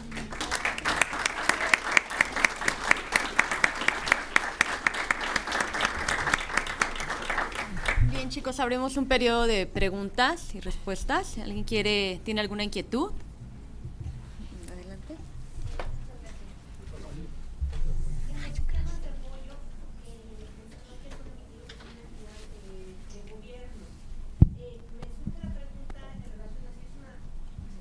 ¿Si es una entidad de gobierno de España o es una entidad de gobierno de la comunidad? No, es una entidad de gobierno de España. Cada país decide cuál es la entidad que emite esas garantías, ¿no? En España es la Comisión del Mercado de la Energía, la Comisión Nacional de la Energía, que es una entidad teóricamente administración independiente, más o menos independiente, ¿no?, de estos organismos, pero puede ser cualquiera. Cada país decide cuál es el organismo que está regulando el acceso a la red, la venta, la compra, las subastas, etcétera, y será ese ordinariamente el que emita esas garantías.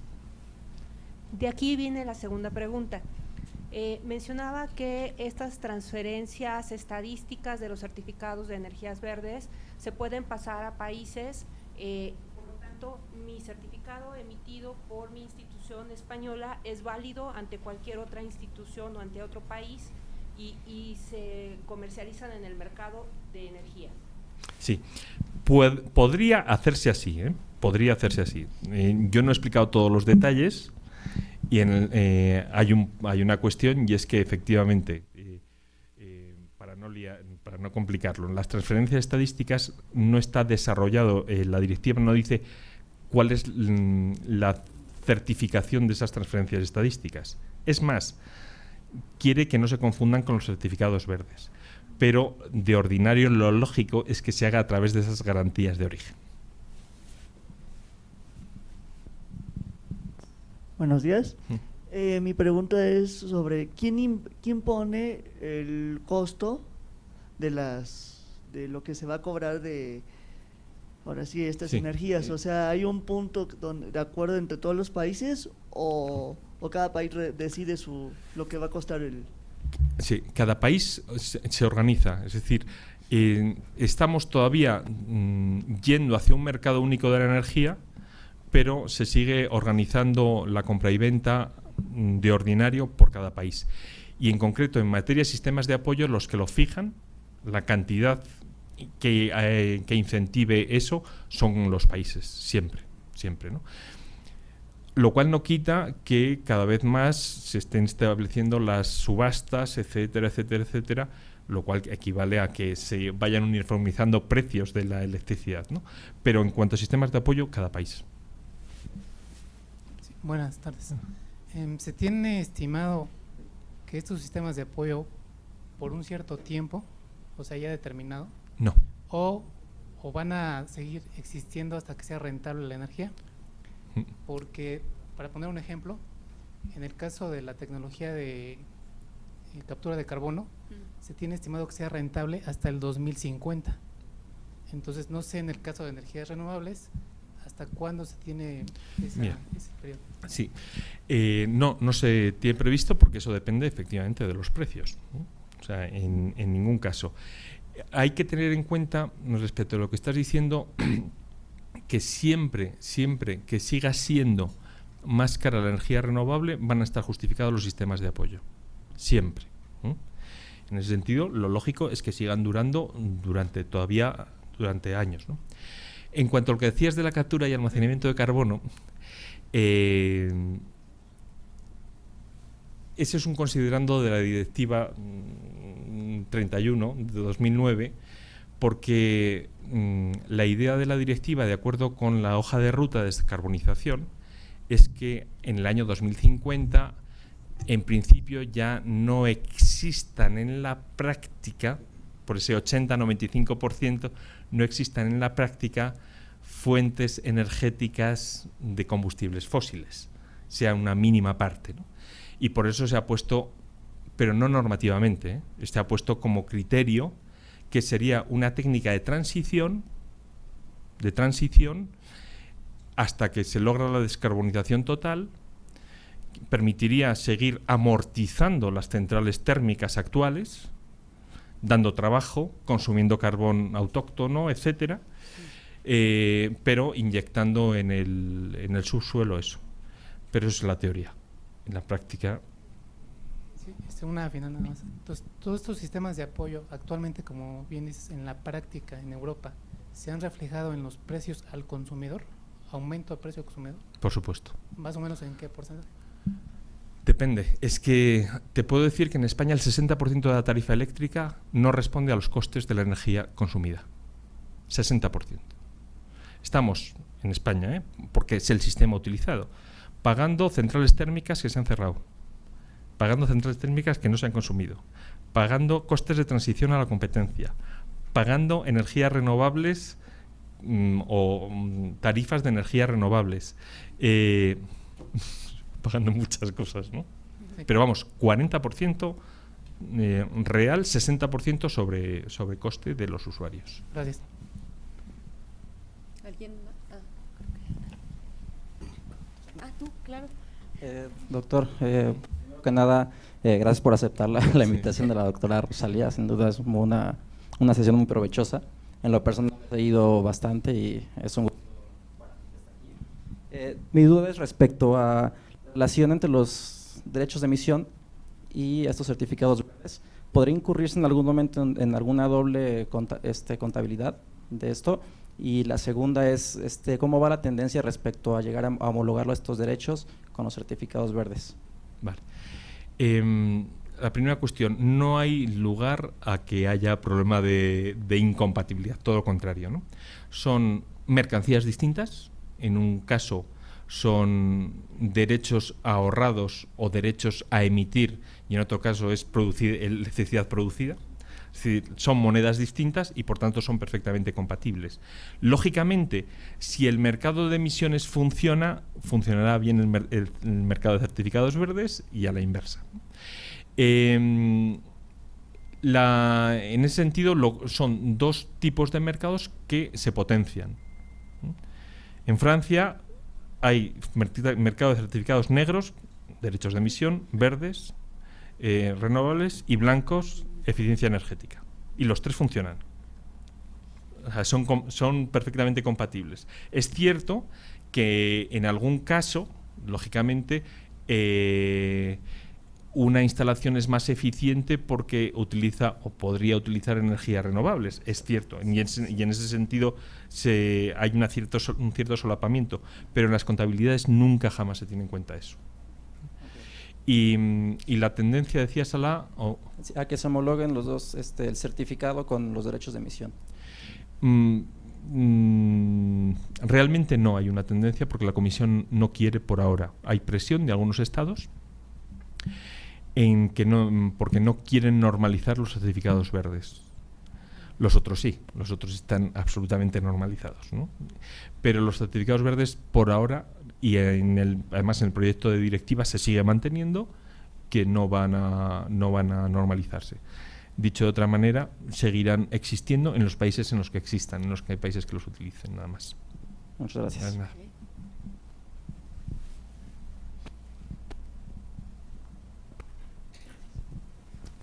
Buenas tardes.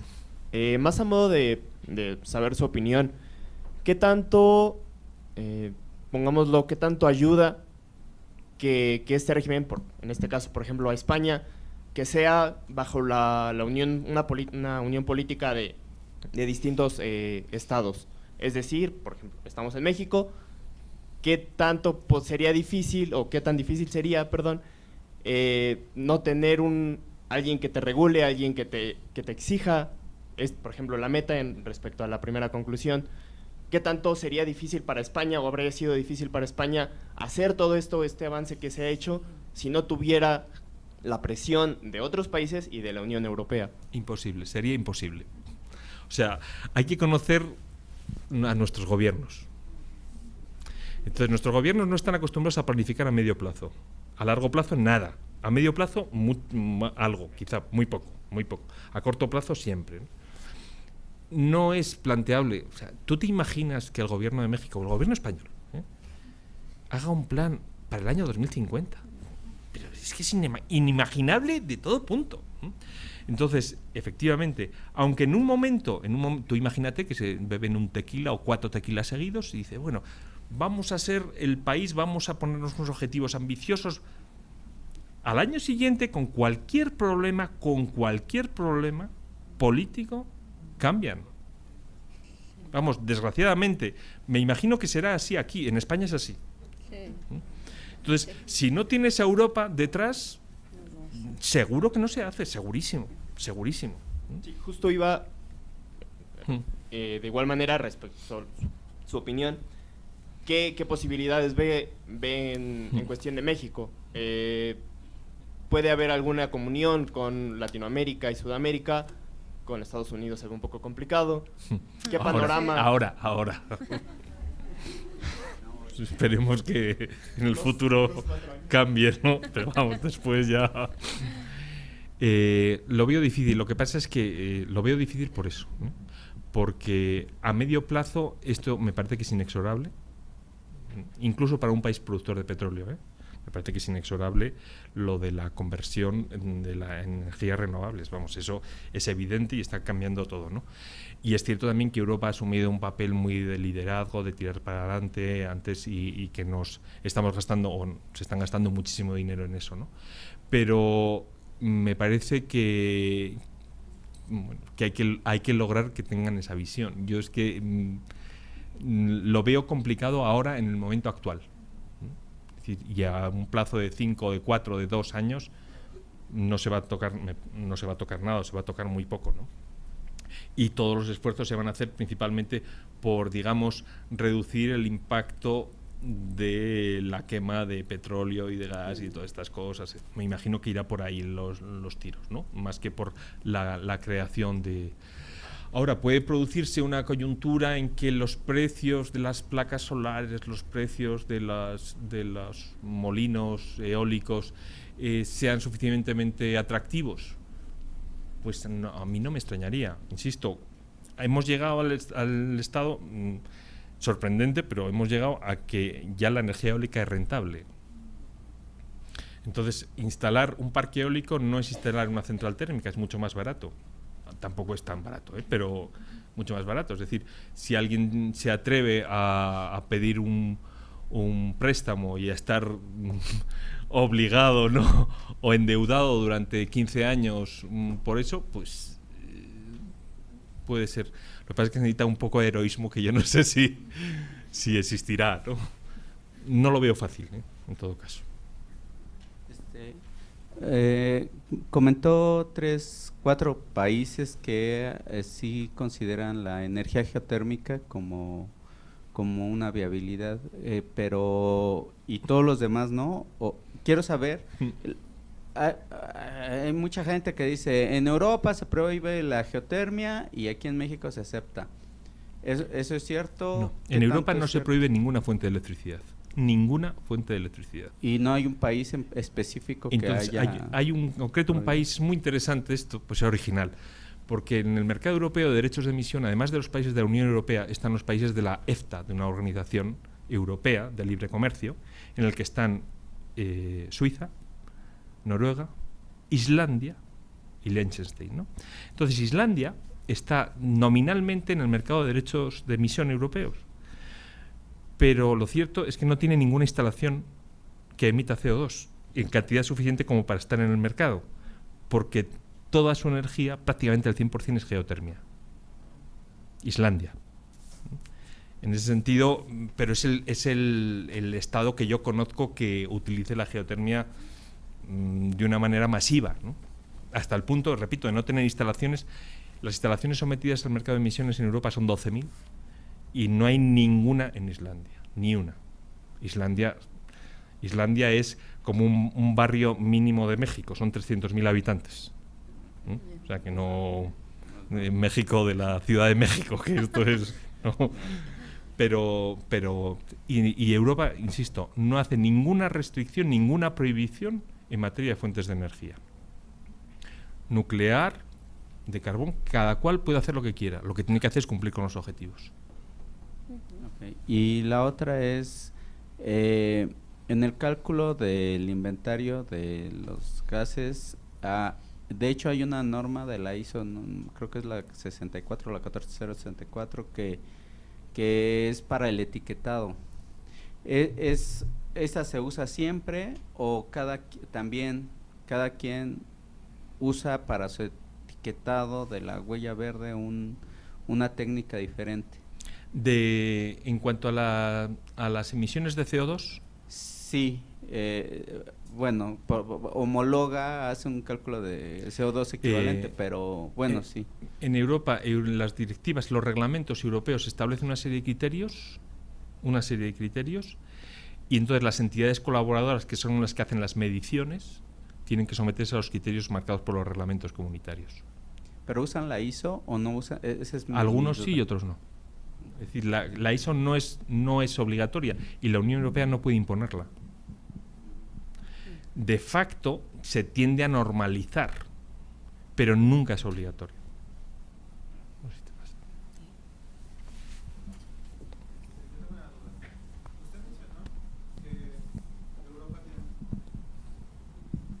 Que Europa tiene planes para la energía renovable para el año 2050. ¿Estos planes se vieron afectados o se van a ver afectados por la salida del Reino Unido de la Unión Europea? Sí. No, en absoluto. En absoluto. No, lo que pasa es que, lógicamente, los porcentajes, lo veíamos antes, los porcentajes nada, ¿no? El 20% o el 27% en el año 2030 nada, pero sí en la cantidad, claro, eso sí. Entonces, no nos afecta en cuanto en materia renovable, porque no estamos hablando de cantidades, sino solo de porcentajes, pero sí que afectará al mercado de emisiones, porque el mercado de emisiones todos los años la Comisión pone en el mercado un 41%, 39% de derechos de emisión que no se compran, sino que los regala.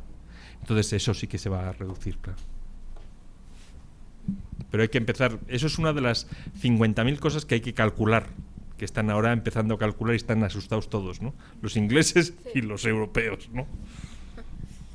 Bueno, yo tengo dos preguntas. La primera, más o menos en la Unión Europea, ¿cómo está el porcentaje? ¿Qué porcentaje de la energía todavía es de combustibles fósiles? ¿Y qué porcentaje de la energía es energía renovable? E igual dentro de la energía renovable, ¿cómo está distribuida, ¿no? El tipo de energía eólica, etcétera.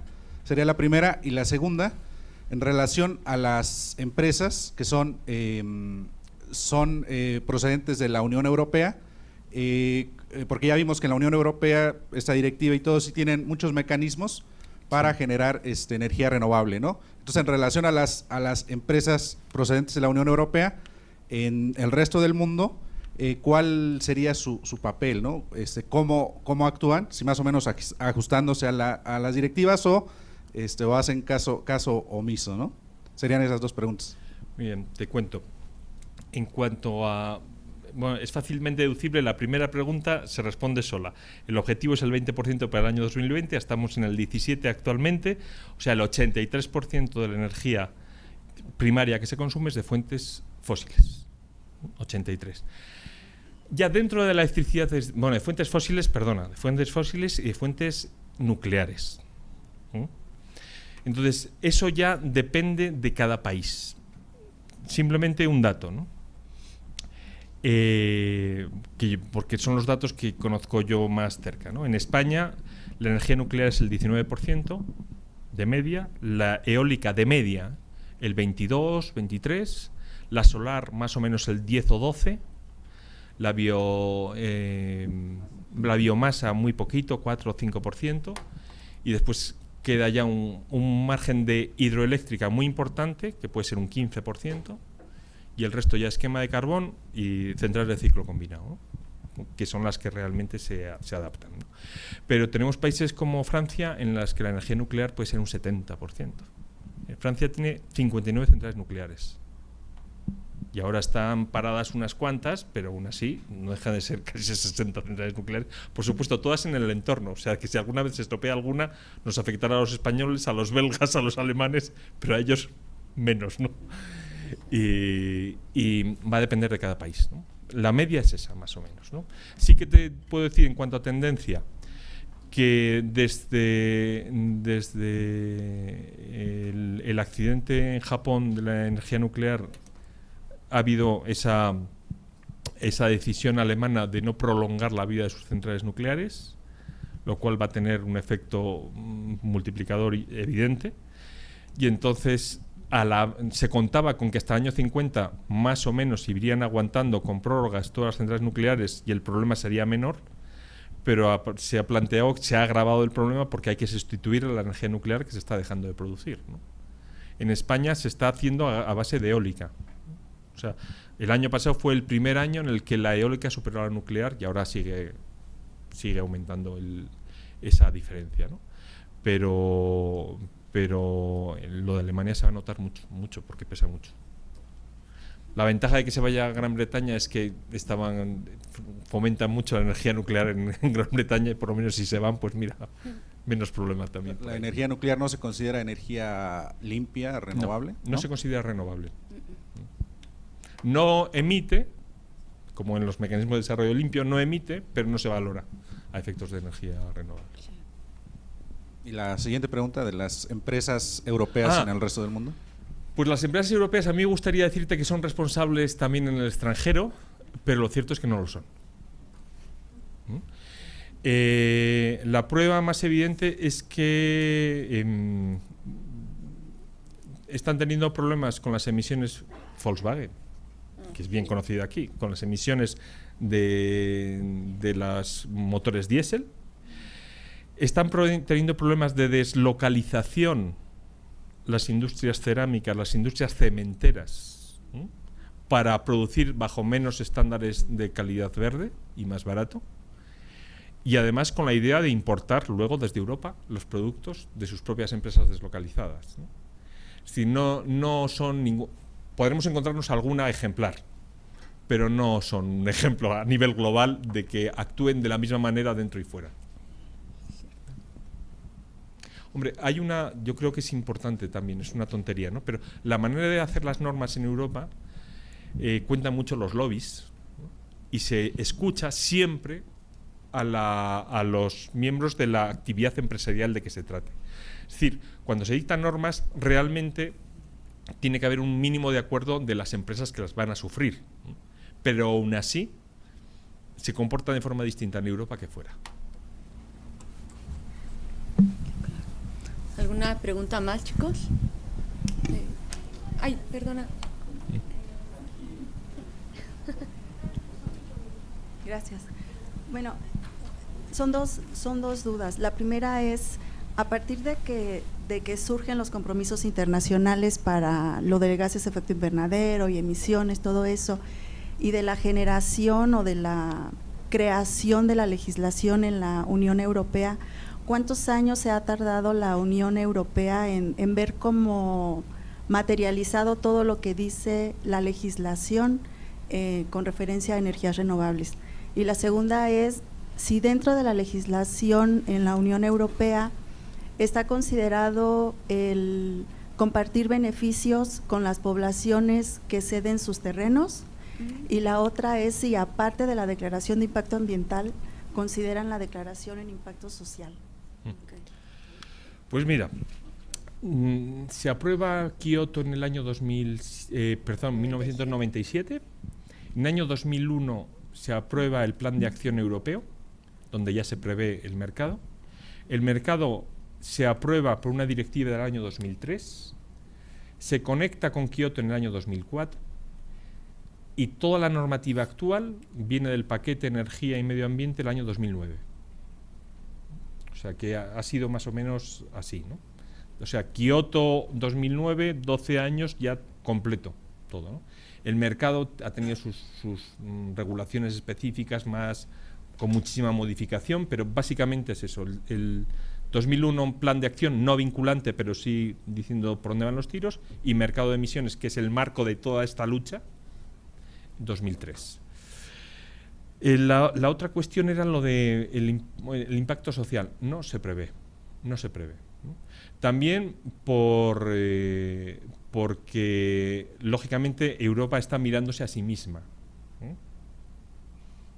Y entonces, la política social intraeuropea va por otra línea, no tanto como por el beneficio de determinado tipo de poblaciones, que se entiende que forma parte de las obligaciones de los Estados, cuanto de los llamados programas de desarrollo regional. Entonces, estos programas de desarrollo regional que se financian con fondos europeos, pero que son multimillonarios, son proyectos de los estados o de las regiones de los estados para la promoción social que tiene que aprobar Europa y que financia. Pero no hay nada previsto a priori. Depende del proyecto que haga cada estado, de lo que necesite cada estado. Y no están necesariamente vinculados con el medio ambiente. Pueden estarlo, pero no están necesariamente vinculados, ¿no? Entonces va a depender de cada circunstancia. Lo que sí que te puedo decir es que no existe una normativa de impacto social en esa materia. Perdón. Sí. ¿Qué tipo de sanciones imponen a los productores en caso de que no cuenten con el porcentaje establecido de contar con una energía verde? ¿Y qué tan difícil ha llegado a ser la producción de estas energías renovables? Esto en la dirección de que si hay un gran productor de energías, si se pueden dar los monopolios en ese sentido, y qué tan difícil ha sido el impacto ambiental al establecer estas grandes empresas. Las sanciones, como depende de cada país, ahí no te puedo decir. Ordinariamente son sanciones pecuniarias, que no eliminan la obligación de obtener ese porcentaje. Es decir, que tú pagas y además al año siguiente tienes que compensar y conseguirlo. Ordinariamente son pecuniarias. La otra pregunta que decías era a lo de la posibilidad de existencia de un monopolio, una tendencia al monopolio. Teóricamente sería posible, pero en la práctica, por una parte, en materia energética es materialmente imposible, porque está regulada la competencia tanto a nivel europeo como a nivel de cada estado. No se pueden dar monopolios. Están prohibidos los monopolios, están prohibidos los oligopolios, aunque todavía subsisten, ¿no? En la práctica, en algún caso se da a nivel nacional. Por ejemplo, en Francia, EDF, Electricidad de Francia, tiene, no sé si es el 70-80% de la producción energética francesa, ¿no? Pero bueno, tenía el 100% hace 10 años. Se va desmantelando poquito a poquito porque se está construyendo todavía el mercado único. Y después Europa tiene una normativa muy restrictiva de competencia. Entonces, si le llega la información de los estados porque el problema de competencia supera el de un estado, también interviene ella. En ese sentido no es preocupante. Se necesitaría un capital tan enorme para eso que es imposible. Okay, y en cuanto al impacto ambiental, ¿qué tan difícil ha sido establecer todas estas tecnologías? Pues en algunos casos ha sido muy grave. En el caso español ha sido el que más, sin duda alguna. es el gran problema que tienen las energías renovables. La declaración de impacto ambiental, la evaluación de impacto ambiental. Básicamente, por un motivo, las energías renovables más rentables son las eólicas. Las eólicas se tienen que poner en zonas donde haya más viento. Normalmente hay más viento en las montañas. Normalmente las montañas son las que tienen una biodiversidad mayor. Consecuencia de lo cual se exige de forma específica, ha habido condenas a España en materia de declaración de impacto ambiental, el Tribunal de Justicia Europeo por declaración de impacto ambiental de centrales eólicas, y después se exige requisitos muchísimo mayores, ¿no?, para el reconocimiento, lo contaba antes, ¿no?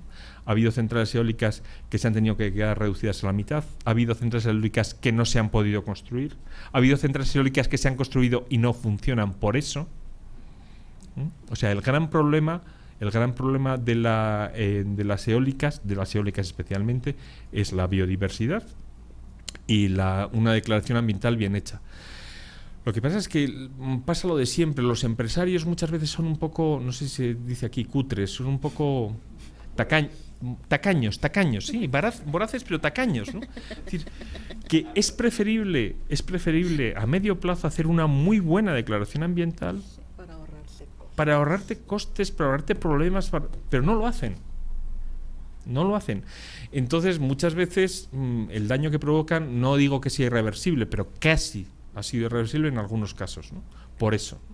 Y después, claro, llega el Tribunal Supremo o llega el Tribunal Europeo diciendo, esto no se puede hacer, ¿no? Ese es el gran problema. Sí. ¿Algo más, chicos? 2 más y cerramos. Hola, buenas tardes. Yo tengo entendido que España es uno de los países más adelantados en cuanto a desalación de agua, de mar, pero que esto se caracteriza por la gran utilización de energías. Entonces, no sé si haya alguna regulación que incentive la utilización de energías renovables. Desgraciadamente no. Tienes razón en lo primero, se utiliza muchísimo el agua desalada. Casi todos los centros urbanos del Levante y del sur de España se suministran de agua desalada o parcialmente desalada. Pero se produce, el sistema que se utiliza es la ósmosis inversa y requiere un coste energético brutal, y no se utilizan renovables para eso, no se utilizan.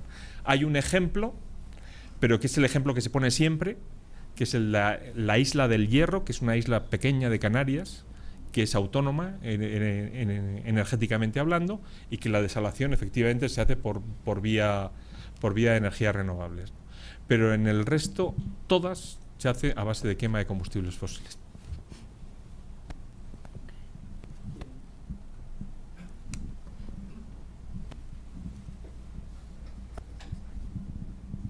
Buenas tardes. Bueno, yo no estoy como que tan de acuerdo con que pues el mercado sea la solución para esto, porque pues si nos esperamos a que en 2050 sean rentables las energías renovables, pues ya para qué van a servir esas rentas, ¿no? Pero bueno, mi pregunta es que si esta parte de la creación de un mercado de certificaciones que luego se puede desvincular de la energía real que se está produciendo, pues no existe como que un riesgo para el desarrollo de verdaderos proyectos de energía renovable. O sea, no hay un mecanismo jurídico que vincule la certificación con lo que realmente se está produciendo de energía renovable. No, me parece que no me he explicado bien. Toda certificación, todo certificado verde atestigua que esa energía se ha generado. Pero tú piensas que tú tienes una central solar en el desierto de Sonora, está en el norte, ¿no? Sonora, ¿no? Tienes una central solar en el desierto de Sonora. Y alguien te pide certificados verdes si vive justamente en el sur de México. Lógicamente, tú la electricidad que le vendas no puede ser renovable porque se pierde en el transporte.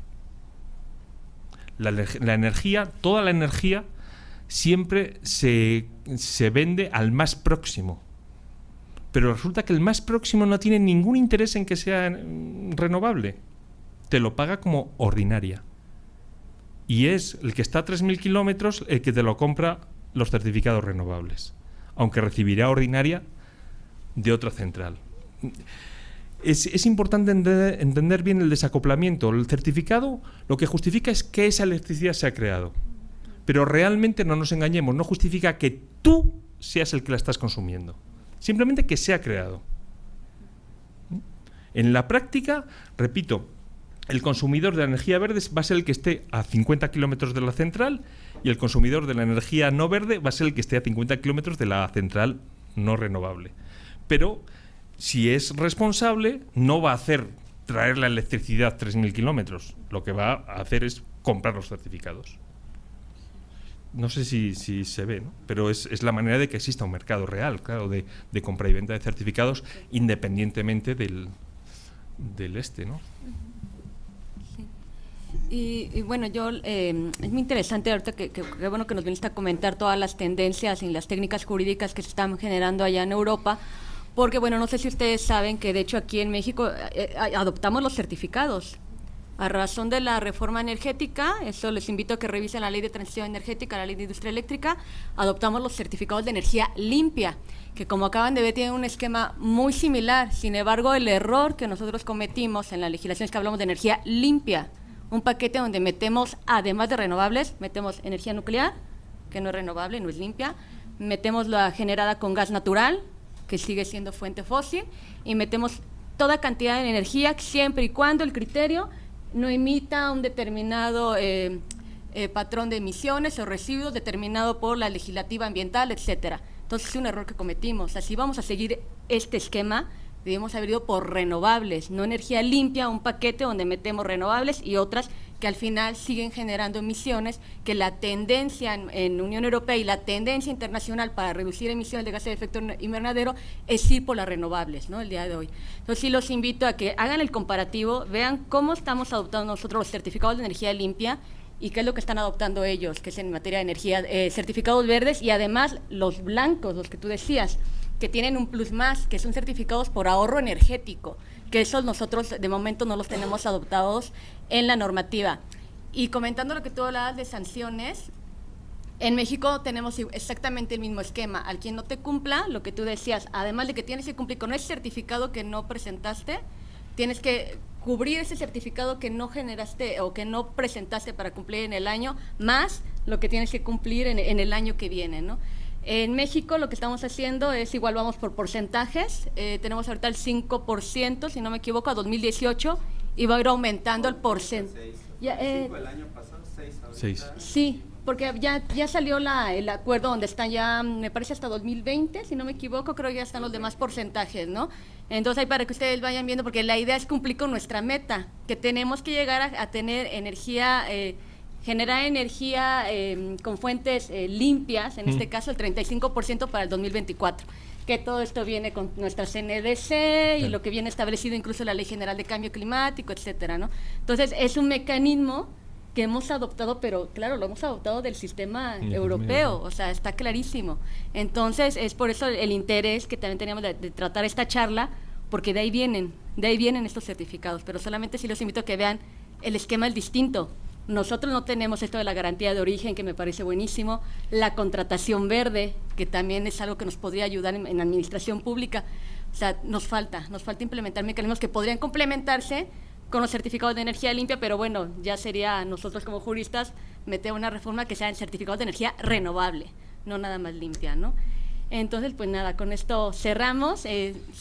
Bueno, no nos vamos sin entregarle su reconocimiento al doctor y bueno, le damos un fuerte aplauso. Muchas gracias. Gracias a ti.